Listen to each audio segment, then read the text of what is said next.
Fala Benfica. Fala Benfica, tudo certo? Tudo. Vou te fazer uma provocação. Vamos lá. Usando a nossa mesa tática. Opa! Por que o Grêmio sofre tantos gols? É incrível que o Grêmio tem o ataque mais positivo do Campeonato Brasileiro, mas tem uma das piores defesas. Afinal, o que acontece? Estou te provocando. Sim. Por que sofre tantos gols? Vamos falar sobre isso? Vamos falar sobre isso. E tem que usar a mesma tática mesmo. Então vamos lá. Não tem jeito. Antes, nosso comercial, por favor. KTO.com, onde a diversão acontece. Te cadastra lá na KTO.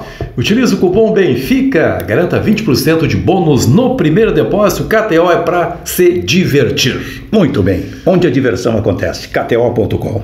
Luiz Henrique Benfica. Por que o Grêmio, na tua opinião, sofre tantos gols? Ô Silvio, eu tava, sei lá, acho que eu sonhei que tu ia me fazer essa pergunta. É mesmo? Sonhei. Sonhou comigo, então? É, sonhei contigo. Muito bom. Eu tinha certeza de que essa questão seria colocada em algum dos nossos encontros aqui, e por isso já tratei de buscar pessoas que têm uma explicação tática, né? Nós temos a nossa explicação, mas aprender nunca é demais, né? Sim. A gente sempre tem que aprofundar essas questões. E aí falei com o querido amigo Gabriel Correia, Sim. que é treinador de futebol, jovem, comentarista esportivo, e aí fiz justamente essa pergunta: Gabriel, por que tu acha que o Grêmio sofre tantos gols? Aí ele usou uma expressão, Silvio, chamada marcação por encaixe. Marcação, é esta a estratégia de marcação do Grêmio. A gente pode ir aqui para o quadro para A marcação do Grêmio não é uma marcação por zona. Não é por zona. É uma marcação, digamos, para usar uma expressão antiga, homem a homem. Exatamente. E aí começa o problema. A marcação por encaixe. Que é basicamente o seguinte: os zagueiros, vamos começar pelos zagueiros? Vamos lá. Os zagueiros do Grêmio saem atrás dos marcadores. Sim, dos atacantes. de quem eles estão marcando. Exatamente. Colocar um exemplo bem claro que aconteceu na vitória do Grêmio contra o Goiás. Perfeito. Gol do Goiás. Onde é que estava o Bruno Alves? O atacante do Goiás, ele fez um movimento para trás e o Bruno Alves saiu no encaixe. O que aconteceu? A bola foi lançada, o Fábio, que estava um pouco mais atrás, foi para a disputa, perdeu o cabeceio. O Carbajo também estava, o Grêmio estava partindo para o campo ofensivo, o Carbajo estava também partindo, foi obrigado a voltar, perdeu na velocidade. Mas tudo porque a marcação por encaixe foi feita de maneira equivocada. Sim. Abriu-se um buraco. Que negócio impressionante isso, porque essa é uma opção tática do Renato. O Renato, eu não sei se é perguntado sobre isso, mas quando é perguntado eu tenho certeza que ele desvia a respeito do assunto. Eu gostaria mais de ouvir as explicações do Renato até sobre esses movimentos táticos.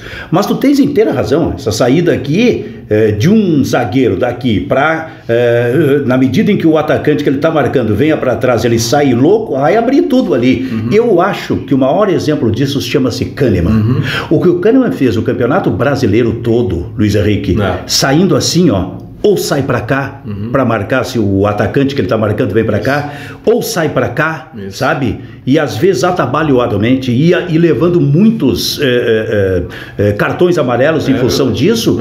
Isso acaba prejudicando, porque essas saídas dele, assim, absolutamente desenfreadas, abrem esse buraco aqui no Grêmio. Sim. Aqui atrás. Porque o Renato, ele é muito, muito fiel às suas convicções, né?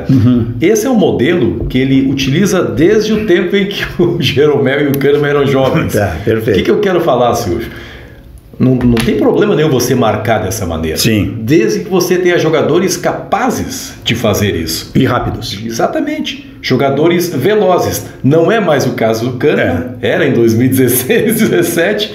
No Jeromel não está nem jogando, mas era mais veloz. E o Bruno Alves também não é um zagueiro de muita velocidade. Sim. Então fica realmente uma disputa individual que invariavelmente é vencida pelo atacante. Tu sabe que isso é uma coisa que volta e meia eu me preocupo em relação aos dois times, até o Internacional. Eu uso a expressão time envelhecido para o Internacional. Serve para o Grêmio também. Se a gente pegar essa defesa com esses jogadores que tu referiste no Grêmio, é uma defesa envelhecida, porque o Fábio já tem mais de 30 anos, não tem? O lateral direito também. Não é tão simples assim se movimentar como se fosse um jogador de 22 anos. Então daqui a pouco ele sai para cá, o buraco abre, ele não consegue voltar a tempo aqui. O Fábio jogou muito mal contra o Goiás, né? Tem que haver a cobertura e quando a cobertura é de um zagueiro que joga pelo lado direito, para ele abre no meio, né? O Reinaldo é a mesma coisa, também é um jogador perto dos 30 anos, se é que já não passou, então é uma defesa envelhecida, sem jogadores rápidos e sem jogadores mais jovens, como era o caso lá atrás, então, do Jeromel, como tu estás falando, e do Jeromel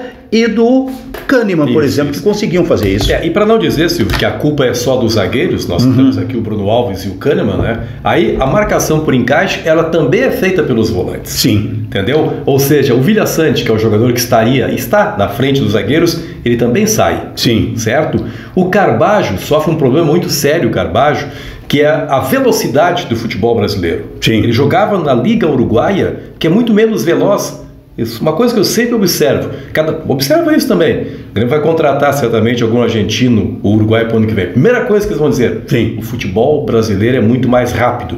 Então eles estão com dificuldade. O Carbajo está com dificuldade em entender a velocidade do futebol brasileiro, assim como o seu Cristaldo. Sim. Entendeu? Então perceba-se que há toda uma fragilidade que começa aqui na frente e estoura lá atrás, onde os zagueiros normalmente não estão no lugar. A expressão que eu uso é o movimento defensivo. Isso. Porque o movimento defensivo não é só dos zagueiros. Perfeito. O movimento defensivo é dos jogadores de meio campo também. E evidentemente que é do ataque. Perfeito. Mas isso uma outra hora a gente fala sobre, por exemplo, funções defensivas ou de marcação dos atacantes do Grêmio. Mas foi bom isso. Foi legal, né? Porque é uma questão que realmente preocupa. O Grêmio já sofreu 54 gols. Muitos gols sofridos pelo Grêmio. Aquilo que papo é esse, Benfica? Isso, te inscreve aqui no canal, ativa as notificações, compartilha o link nos grupos de WhatsApp. Sempre enorme prazer contar com a presença de todo mundo aqui, né? Valeu, pessoal. Tchau. Tchau, tchau.